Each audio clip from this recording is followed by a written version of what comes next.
Hi, Ron Hauser here. Thank you very much for signing up for our Introduction to Oil Painting at the St. Charles Community College. I've been teaching this class for quite some time, and we're always glad and happy to have new customers come and become part of our family of painters. We do have quite a family of painters. Some of my students here have been coming ever since I've been teaching, and many times they try to make sure they take more classes, even though some of them are professional painters. But you don't have to be a professional painter.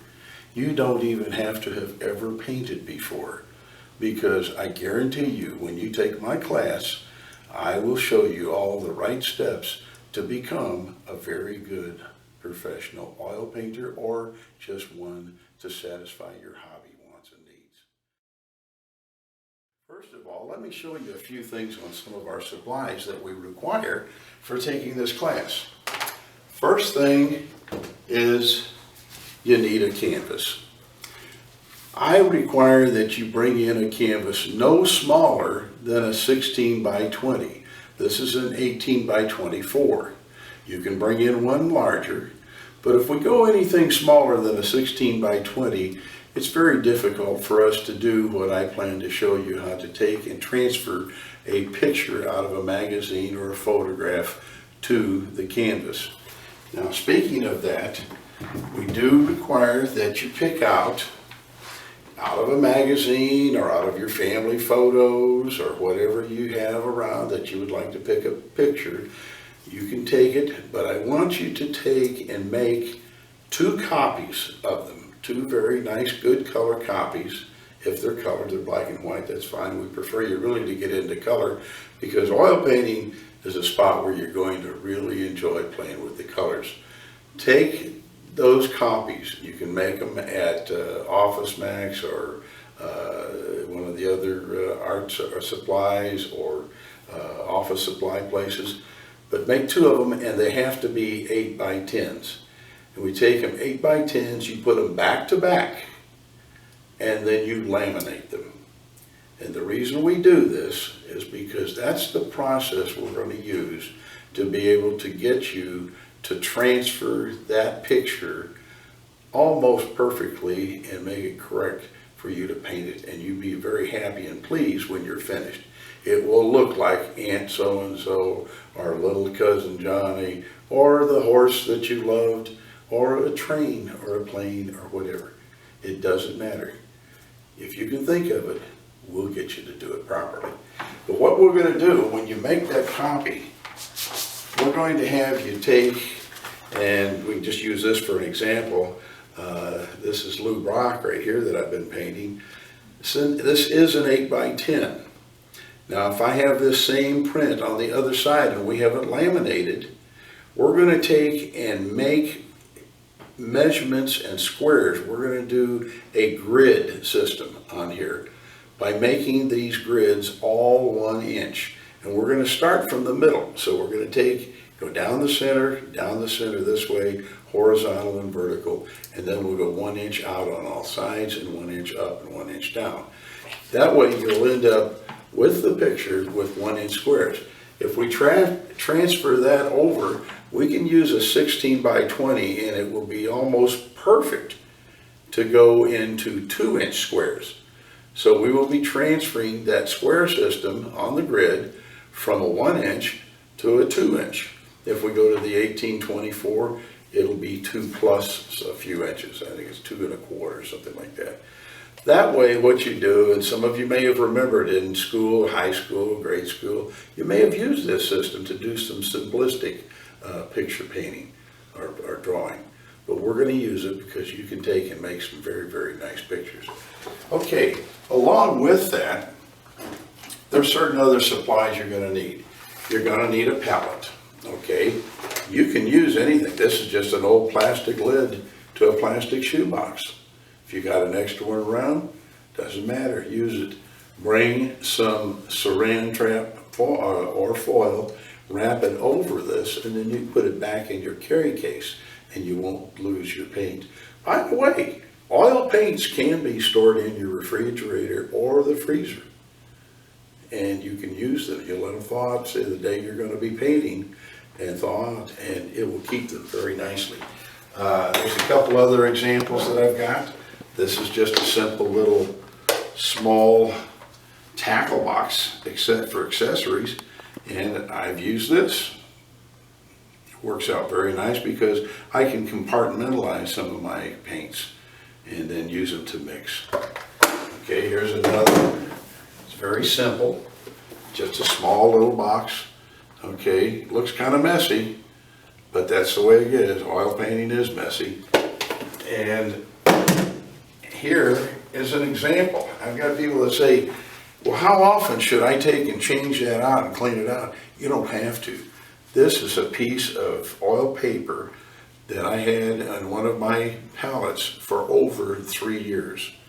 In fact, we actually took a photograph of this and put it up into a print on canvas because somebody thought it was kind of unique. But it is. You look at the pattern and everything. You couldn't do this if you wanted to, so it's kind of neat. A lot of neat things that will come up. Now, as far as brushes, there are special brushes that I really like for you to have. One particular style of brush you're going to see and hear me talk about an awful lot, and those are angle brushes. These are brushes of all different sizes, but they all have an angle on them. And the reason I want you to use these is because you can control that angle. You can get little small things done, and then you can switch it to a wider operation. You can do an awful lot of things with angle brushes. These are extremely important. You can buy most of the supplies that I'm going to talk to you about at either a Hobby Lobby or a Michael's or a Dick Blick. I have no particular suggestion for you to go to any one of them. All of them do have sales. Michael's particularly does every weekend. I think they have a 50% off sale. So you can go in, you can get your canvases on sale, you can get your supplies, your oil paints, etc. They're expensive, but you can get them on sale. By the way, with brushes, especially if this being a beginning oil class, you don't have to have expensive brushes. Believe me, that oil and that canvas is not going to know how much you paid for that brush. So don't worry about it. Small, inexpensive brushes, and they don't have to be real long either, are perfect. And you can buy these in sets. There's a couple others that I like for you to have, and that is I'd like for you to have some fan brushes, an assortment of different fan brushes.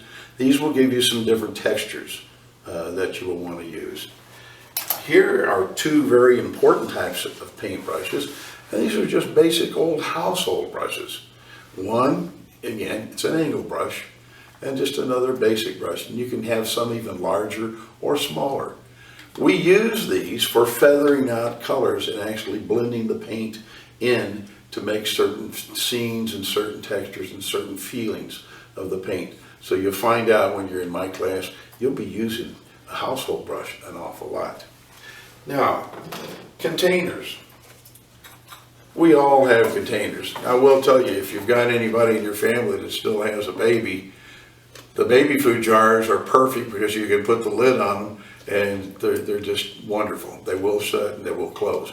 I pick up little containers like this. These here sometimes your cottage cheese type things. You don't need the lids on them, but they're great for mixing. And when we wash and clean up at nighttime at the end of our class, the oil paints that we use today, they're not water soluble, but they are soap soluble. Because what do we use when we make soap? We use oil. There's grease and oil in your soap, so it mixes very well. So we can take soap at the end of the day, we can clean up these, and we can clean up your brushes. A couple of other things I'd like you to have are some sponges.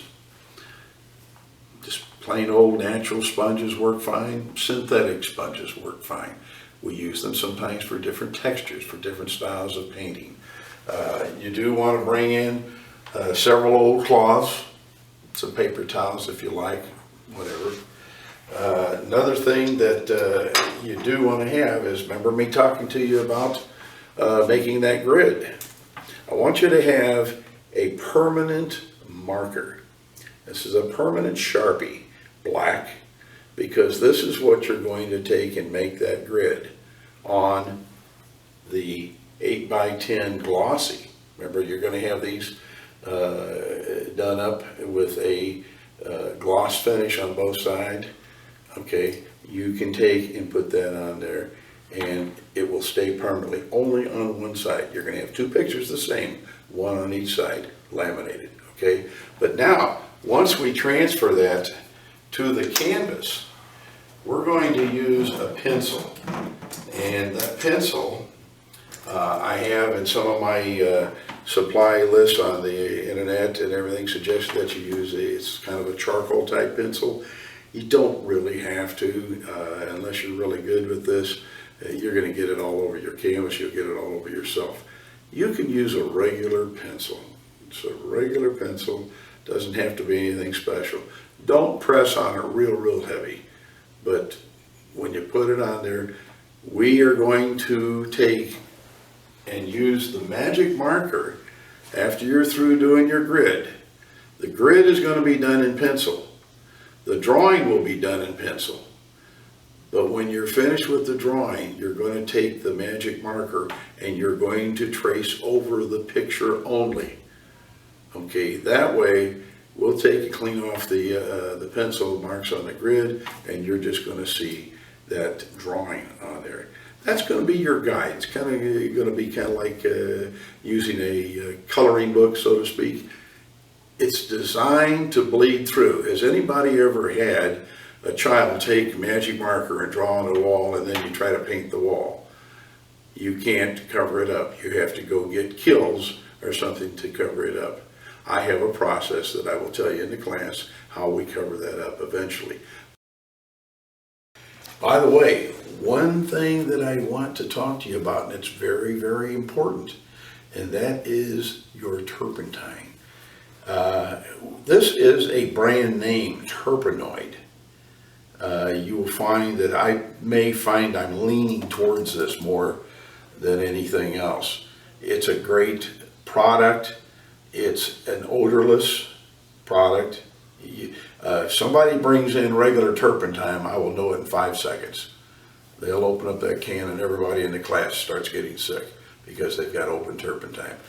But one thing I want you to be very careful about is that you want to make sure that this is a turpentine for oil painting, and it is for you can use it for cleaning up some brushes, but it is a turpentine for mixing with your paint. Do not get something, even under the brand Turpenoid, that says that it is a brush cleaner and conditioner. Whatever you do, do not get anything that says brush cleaner and conditioner. There's a big reason for it, because when we have you do a treatment on that canvas of mixing up some color, we're going to have you thin some paint with this, and then you're going to do a wash over that permanent marker. And if you've got the other one, it will take your picture completely off the canvas. So we don't want to see that happen. Now, one other thing that I do want to point out in our supply list is that it is a good thing to have a palette knife. Now, the palette knife you're going to use for taking and mixing sometimes your paint on the palette. You'll use it when you want to scrape off some and move it over to the side. There's a lot of little things you're going to do with it. Occasionally, you may want to use it on your painting. But for right now, we're going to just use it as an accessory tool to work on the palette. But do have it. We'll show you some other little neat tricks with it. Get yourself a couple of good erasers. That's for taking and erasing off the line, the grid line on your canvas. Don't worry about getting it all off. In the class, I do wash the canvas right in front of you with water. We actually put water on it and dry it, and you start painting right on top of that. As far as your paints, I do suggest that you get a good quality paint. Winton is I consider one of the best. I'm not going to recommend it over anything else, but we do want you to get a good quality paint. These are the standard tubes that I want you to buy for almost all of your colors except a few.